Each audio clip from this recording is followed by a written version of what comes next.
Бүгінгі 10-шы дәрісіміздің тақырыбы оқу жоспары. Сабақтың жоспарына келетін болсақ, сабақ бойынша жоспарлау, тізбектелген сабақ жоспар үлгілері, оқу мақсаты мен оның нәтижелері, оқу бағдарламасы. Енді біз мына мәселені қарайық. Ұстаздың міндеті қандай? Ұстаздың міндеті оқушының оқудағы кедергілерін өз бетінше шешуге мүмкіндік беріп, қолынан келетіндігіне сенім білдіру. Оқушы, яғни алдында қандай кедергілер кездессе де, соны шешуге, сол жағдаяттан шығуына мүмкіндік беру. Яғни оқушы өзі шыға алатындай. Және өзі шыға алатынына біз сенім білдіруіміз керек. Жоспарың болмаса, белгілі деректер шытырманында адасу оп-оңай. Жоспарсыз адам болмайды. Мектеп мұғалімінің де сабаққа кірерді, жоспары болса ғана ол өзінің мақсатына жете алды деген сөз. Енді осы жаңартылған білім беру бағдарламасының маңыздылығы неде? Жаңартылған білім беру бағдарламасының маңыздылығы оқу бағдарламалары спиральді білім беру бағдарламасына негізделген. Бұл спиральді білім берудің негізгі ерекшелігі әрбір қайталанып отырған сайын тақырыптың немесе пәннің күрделілігі, яғни күрделене түсуі. Оқушы пәнді қайталап оқыған сайын ақпарат толықтырыла түседі. Бұл спиральді білім беру бағдарламасы дегеніміз шиыршық әдісі. Сыныптан сыныпқа көшкен сайын, сол дәуірдің әр дәуір кезеңдердің ақын жазушыларының шығармалары беріп отырса, ол барған сайын оның мақсаты да күрделене түседі. Ауырдан жеңілден ауырға қарай бағытталады. Енді мектептегі негізгі құжаттар. Ұзақ мерзімді жоспар, орта мерзімді жоспар, қысқа мерзімді жоспар. Ұзақ мерзімді жоспар бұл бізде 1 жылға ұсынылатын жоспар.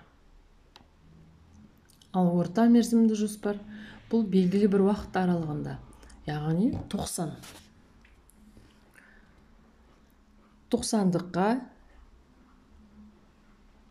жоспарланған оқу жоспары. Ал қысқа мерзімді жоспар күнделікті мұғалімнің сабаққа дайындалатын, алып кіретін жоспары болып табылады. Енді қысқа мерзімді жоспардың құрылымына келейік. Ең бірінші бізде сабақтың тақырыбы.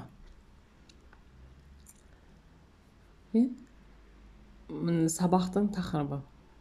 Одан кейін сабаққа негізделген оқу мақсаты. Бұл сабаққа негізделген оқу мақсаты бағдарламада 4 саннан тұратын кодтық белгілермен белгіленеді. Ол бірінші тұрған код сыныпты білдіреді, екіншісі бөлімді білдіреді, үшіншісі бөлімше, төртіншісі оқу мақсатының реттік номері. Мысалы, оқу мақсаты 5-ші сыныпта Ыбырай Алтынсариннің «Өнер білім бар жұрттар» өлеңін берілген болса, оның мақсаты тақырыпты тірек сөздері арқылы болжау. 5-1-1-1, яғни 5-ші сыныпқа арналған деген сөз. Екінші мақсаты тыңдалым материалдарының мазмұны негізінде сұрақтарға жауап беру.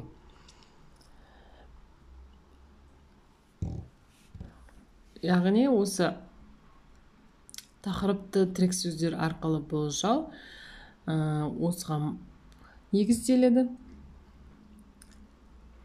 Бағалау критерийді және тілдік мақсаттар да осыған негізделеді. Одан кейін сабақтың мақсаты. Сабақтың мақсаты 3 критерийден тұрады. Біріншісі барлығы, мысалы жаңағы мақсатты айтайық, тақырып тірек сөздер арқылы болжау. Және екіншісі тыңдалым материалдардың мазмұны негізінде сұрақтарға жауап беру. Оқу мақсаты берілген. Енді сабақтың мақсаты үш бөліктен тұрады. Біріншісі барлық оқушы біледі, екіншісі көбісі біледі, үшіншісі кейбіреуі ғана біледі.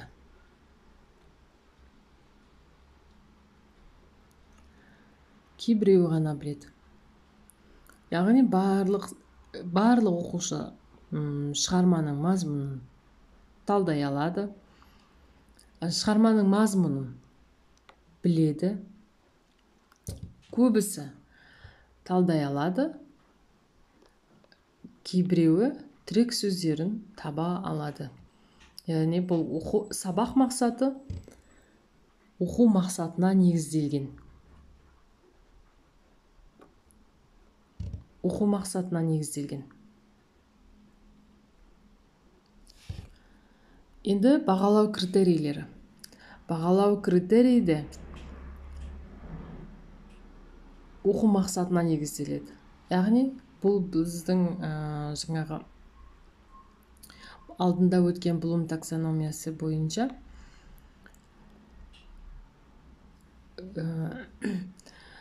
сол етістіктерді қолдана аламыз. Оқу мақсатында мысалы жаңағы тірек сөздер арқылы болжау, мазмұн негізінде сұрақтарға жауап беру болса, бұл жердегі бағалау критерийі, яғни тірек сөздер арқылы болжай алады, сұрақтарға жауап бере алады дегенді білдіреді. Тілдік мақсаттары. Тілдік мақсат, яғни әр сабақтың, әр пәннің өзінің академиялық тілі болады. Ол академиялық тілі дегеніміз, мысалы, сол пәнге қатысты термин сөздер. Қазақ әдебиетіне, қазақ тіліне байланысты грамматикалар, әдебиет теориясынан берілген терминдер болса, географиядан география саласына байланысты, математикадан математикаға байланысты, геометриядан геометрияға, медиана, мысалы, диаграмма байланысты термин сөздер болады. Осы тілдік мақсаттарға жатады. Яғни бұл пәннің, мысалы, қазақ тілі немесе қазақ әдебиет пәнінің тілдік мақсаты осы шығарма бойынша тірек сөздерді жазып шығамыз, осының мағынасын аша алу, және осы сабаққа қатысты терминдерді жазып шығамыз. Енді құндылыққа баулу. Құндылыққа баулу бізде 7 құндылыққа негізделеді. Яғни қандай жақтан біз тәрбиелей аламыз? Пәнаралық байланыс. Пәнаралық байланыс барлық пәндер өзара байланысатын пәндер бар. Мысалы, қазақ тілі қазақ әдебиетімен байланысады, қазақ әдебиеті тарихпен байланысады. Кейде шығармада географиялық атаулар келсе, ол географиямен байланысуы мүмкін сол кезде. Сол тақырып бойынша. Енді сабақ жоспарына келсек, сабақ жоспары 3 кезеңнен тұрады. Сабақ басы, сабақтың ортасы, сабақтың соңы. Сабақтың басында ұйымдастыру кезеңі үй тапсырмасын сұрау. Бұған біз кететін уақытты да жазып қоямыз. Бұл деген сөз сабақтың басында ұйымдастыру кезеңінде біз оқушыларды түгелдейміз. Ал сабақтың ортасында мәтінмен жұмыс, тапсырмалар, дескриптор, кері байланыс беріліп отырады. Бұл мәтінмен жұмыс. Яғни бізде шығарма әдебиеттен жаңағы Ыбырай Алтынсариннің өнер білім бар жұрттар өлеңі берілген болса, ең алғаш бұл шығармамен біз өлеңмен таныс боламыз, оқимыз. Одан кейін барып, осы мәтінмен жұмыста тапсырмалар беріледі. Бұл жердегі тапсырмалар оқулықтан берілген тапсырмаларды қолданса да болады мұғалім, болмаса өзі мақсатқа сай тапсырма құрастырып келуге болады. Дескриптор дегеніміз әр тапсырманың астында бағалау критерийі және дескриптор бар.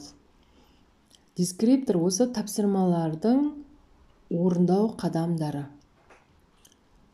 Баспалдағы, былайша айтқанда, осы тапсырманы орындау үшін біздің бірінші не істейміз, содан кейін не істейміз. Сол баспалдақтар жазылады. Сабақтың соңында кері байланыс пен рефлексия орнайды. Содан кейін үйге тапсырма беріледі. Кері байланыс бізде диалог десек болады.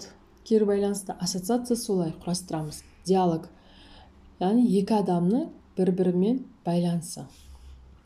Мұғалім не берді, оқушы нені қайтарды, қандай нәтижеге жеткізді. Ал рефлексия бұл бір жақты ғана. Монолог десек болады. Ол оқушының өзінің қандай сабақты қабылдағандығы жайлы.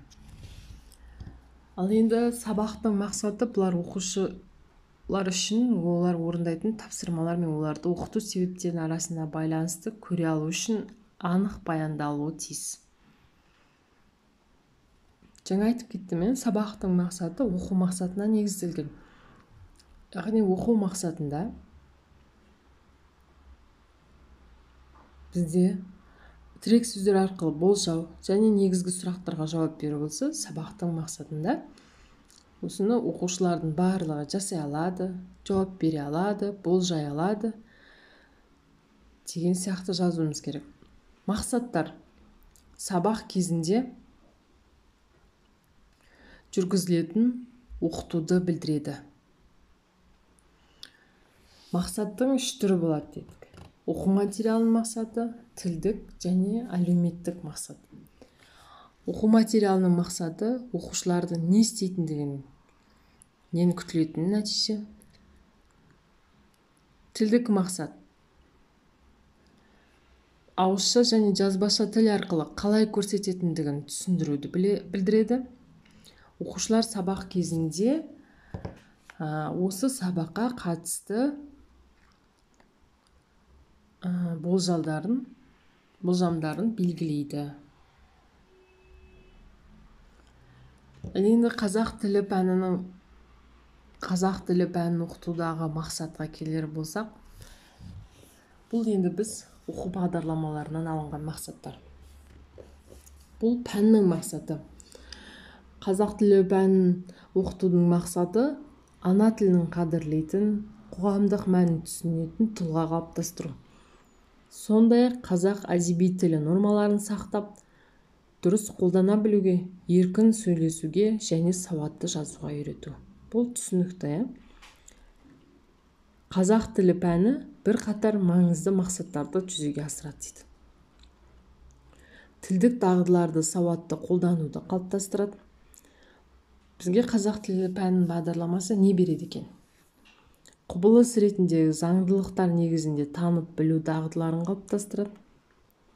Қазақ тілі жүйесінің құрылымын, тілдік бірліктерді және олардың табиғатын танып біледі. Тілдік бірліктерді функционалдық коммуникативтік бағдарда таниды. Функционалдық коммуникативтік деген, яғни қарым-қатынас құралы ретінде және жан-жақты сауаттылығы. Қазақ тілі пәнінің оқу бағдарламасы қоғамдық әлеуметтік қызметі, тілдік дағдыларды жағдаятқа сай қолдану, ауызша жазбаша еркін қолдану, әлемдік мәдениетпен ұштастыру, соның ішінде әрине грамматикалық сауаттылығы бар, көркем мәтін арқылы танымдық қызметін арттыру, өз ойын жүйелі әрі нақты жеткізу. Біз осы қазақ тілін оқу барысында осындай нәтижеге қол жеткіземіз.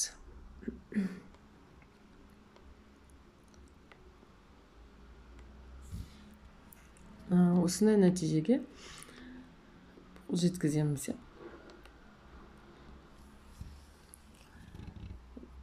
Қазақ тілі пәні бағдарламасы білім деңгейі жоғары, ой-өрісі дамыған, өз ойын еркін жеткізе алатын, туындаған мәселелерді шеше білетін, шынайы өмірге бейім жаңашыл ұрпақ тәрбиелеу мәселесін жүзеге асыруға маңызды үлес қосады. Бұл қазақ тілі пән бағдарламасы негізгі орта мектеп оқушысына қазақ тілін ана тілі ретінде, тілді қатынас және таным құралы ретінде оқытуды көздейді. Сөз тіркесі, тілдік бірліктерді, яғни мәтін құраудағы заңдылықтарды үйретуді, ауызша және жазбаша нормаларын меңгеруді, сөйлеудің лексика грамматикалық тәсілдерін меңгертуді көздейді. Ал грамматикалық сауаттылық дегеніміз бұл яғни қазақ әдеби тілінің фонетикалық, орфографиялық, орфоэпиялық, лексикалық, морфологиялық, грамматикалық, стильдік, пунктуациялық нормаларын меңгереді деген сөз. Енді қазақ тілі пәні оқу бағдарламасы мазмұны мен құрылымы қандай екен? Қазақ тілі пәні оқу бағдарламасының мазмұны мен құрылымы оқу мақсаттарына негізделіп құралған. Пән бойынша оқу мақсаттары мұғалім мен оқушыға болашақ қадамдары жөнінде өзара ой бөлісуге, оларды жоспарлау мен бағалауға мүмкіндік береді. Яғни бізде мақсаттарда оқу мақсатында болжайды, табады, бағалайды, анализ жасайды деген жетістіктер бар. Яғни ол оқушыны осы шынайы өмірде болжай алуға, сараптай алуға, өз идеяларын жүзеге асыруға мүмкіндік береді. Енді қазақ тілі пәні бойынша оқу мақсаттары қандай дағдыларға сай құрылған? Бізде 4 дағды бар. Тыңдалым, айтылым, оқылым, жазылым. Енді осы әр дағдыларға бөлек не қарастырады? Біздің жаңағы ең алғашқы оқу мақсатында көрсетілген кодымыз осы сыныптан кейінгі тұрған бөлім осы тыңдалым және айтылым бөлімі екен. Енді оның ішіндегі бөлімшелерге келсек, тыңдалым және айтылым бойынша неге үйренуге мүмкіндік береді? Тыңдалым және айтылым бөлім бойынша болжау, әртүрлі жанрдағы мәтіндерді талдау, мәтіннен ақпаратты анықтау, негізгі ойды анықтау, тыңдалым материалды бойынша жауап беру және бағалау, сөйлеу мәдениетін дамыту. Енді оқу бөлім бойынша оқылым дағдысы аясында бөлімшелер мына мәселелерді үйренуіне мүмкіндік береді.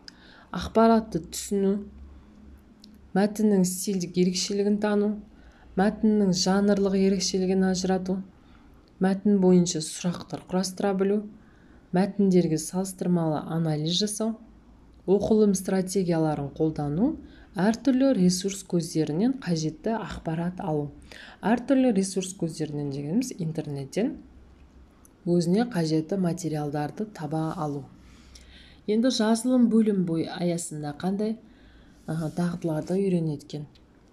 Жазылым бойынша бұл өзінің айтып тұрғандай жоспар құруға, эссе жаза алуға, оқылым және тыңдалым материалдары негізінде мәтін жазуға, мәтіндерді түзету және редакциялауға мүмкіндік береді. Ал енді 4-шісі әдеби тіл нормалары. Әдеби тіл нормаларын сақтау бөлімі. Бұл бізде қандай дағдыларды үйренуге мүмкіндік береді? Орфографиялық норма, дұрыс жазу, орфоэпиялық норма, дұрыс айту, лексикалық норма, мағыналық жағы, грамматикалық норма және пунктуациялық норма. Қазақ әдебиеті пәні бойынша